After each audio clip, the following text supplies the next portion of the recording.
Le brouillard autour de l'affaire Pépé, le même coin qui a fait fureur au mois d'avril dernier, a du mal à se dissiper. Effectivement, comme nous le rapportions il y a tout juste quelques jours, les équipes en charge du projet ont subitement transféré 16 milliards de tokens Pépé sur les échangeurs centralisés avant de diminuer ou de modifier le nombre de signatures de leur compte multisignatures.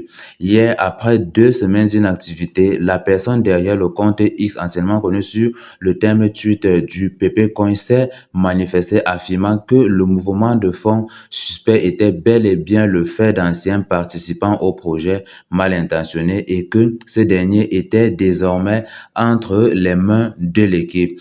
Et la personne derrière le communiqué a également précisé qu'elle était et se disait choquée par les événements et que le token n'était pas destiné à être vendu sur les échangeurs centralisés. Et concernant le futur du PP Coin, l'individu assure que le projet sera désormais mené en partenariat avec la communauté et que les discussions étaient déjà en cours avec des membres proéminents dans l'optique de faire du PP une crypto-monnaie décentralisée et antifragile.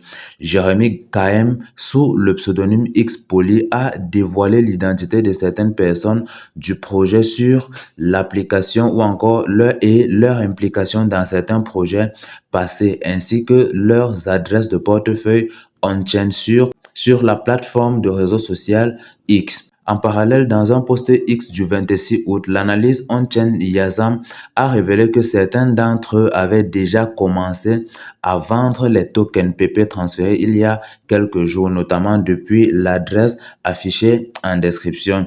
Et les adresses de ceux suspectés d'être des insiders ayant volé une partie de la caisse ont par ailleurs été compilées sur Arcane Intelligence.